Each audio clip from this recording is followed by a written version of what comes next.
Hello, this is a short video to describe to you how to do e-marking through the VLE system for the law part-time course. You'll see from the screen that this is just my desktop. I'm now going to go to the internet and to the usual area where I have signed in to the VLE. This will be very familiar to you in that you will have your own suite of courses here, in fact, to pick from and then to go into. For the purpose of this demonstration, I'm going to go into the Law of the European Union part-time course 2016 to 17, only because there is a paper due very shortly, and in fact only one person has uploaded that paper, and I'm going to use that paper as a demonstration.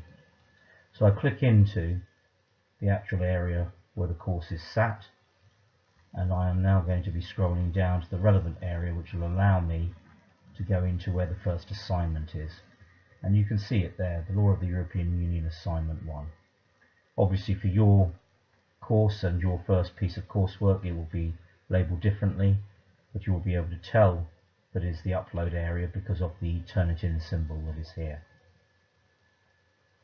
I shall now click on the Law of the European Union Assignment 1, and it will take me to that area of Turnitin, which will show those students anonymously marked enabled, as you can see down here, and as you can see they've not submitted their papers yet, but I know on page 2 there is one person that has done so.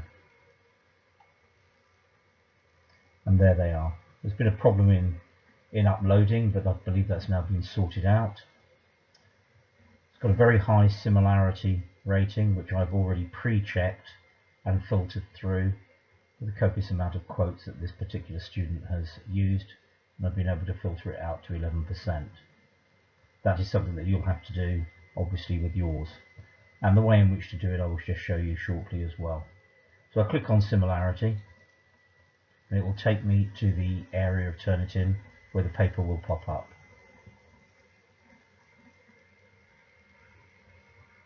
And there we have the paper with the designated highlights in terms of its originality. I have previously filtered through them to check to make sure that in fact there has not been any plagiarism. I've been able to do that by simply coming down here, not only by viewing sources but along to here where it says edit and filter the settings. I've been able to go to each one and then check through them. I can alternatively do that over here when I want to look at all of the sources, and when I've checked the sources I can exclude the sources here. So for example with DocSlide US, if it's been used, then I can click exclude sources and I'm satisfied with it.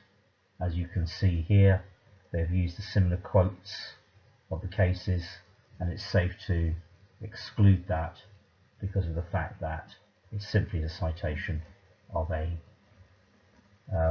cases, and exclude. It should not make much difference in fact to the percentage, in fact it has not. The next point that we need to raise is what do we do next once we've done the filtering. Quite straightforwardly, you can see it's on originality at the moment up here. If we move now to the main part of the actual marking itself, we have the grade mark and the peer mark. Obviously if we're going to be marking it for the first time online, it is going to be the grade mark, and once that has been completed it will move to the second marker and the peer marking. And clicking on grade mark, we are then taken to the section where we can input our comments. You can see here to the right that there is a relevant area in which we can actually start typing comments, and there are some free format areas in which we can make the comments.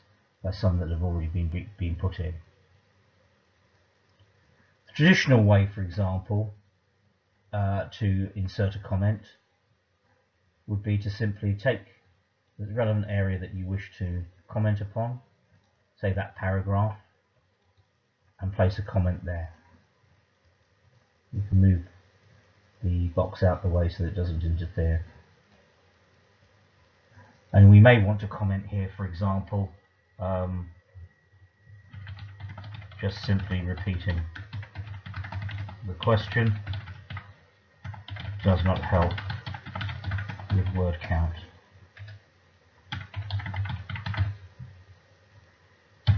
And we may want to save that comment. And the comment has been inserted there, and by just clicking over the bubble you can see that the actual comment has appeared. This can be edited at any time as well. Now you can go through the whole of the paper dealing with it in that similar way, where you wish to make comments along the way in the paper, so that it is almost as if you are writing on the paper as you would normally do if you'd printed this out. And go all the way down it. Once you've done that, you'll all be familiar with the manual printout of a piece of coursework, where you have the front sheet where we have our set criteria in which to comment upon. We have been able to transpose that into the electronic marking by the use of us going to this section here, right at the end, the View Edit Rubric scorecard for this paper. Click on that, you will see that the feedback is actually here in the same format. So we can comment merrily in relation to what we think of the legal rules and principles. So I could perhaps type in here, good use of cases, more case quotes could have benefited. More case quotes, good use of cases, more case quotes could have assisted in supporting principles.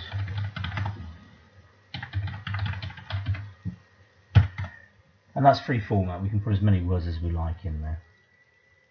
The actual mark, or the mark that we want to give for this area, we can actually put a percentage in there, which will then allow us to give a total score down here at the bottom. So if I were to put, for example, because there are 1, 2, 3 areas, you could split that out into the requisite numbers. So say, for example, I stuck in there 25%, total score will come down there at 25, and say I scored another 25 here after placing the comments, another 25 here, then improving another 10, it will give you the overall mark of the actual piece. Obviously these are just examples that I'm popping in, but this gives an example of how it actually works. I'll just remove those for the time being. And of course, once you've finished applying your comments over here, as well as putting in the front sheet under the rubric, which is at the bottom here, you just simply submit and apply the score to the grade. That will then allow the second marker to come into peer marking and allow that to be free. As you can see at the moment, it doesn't permit peer marking, and when I click on it, because this has not been completed and it's not been applied. So it's a very straightforward, simple system, and you'll be able to do this with each and every paper that you have that comes through, and it should make it much more quick and efficient for you to read through as you go through. And here ends the demonstration.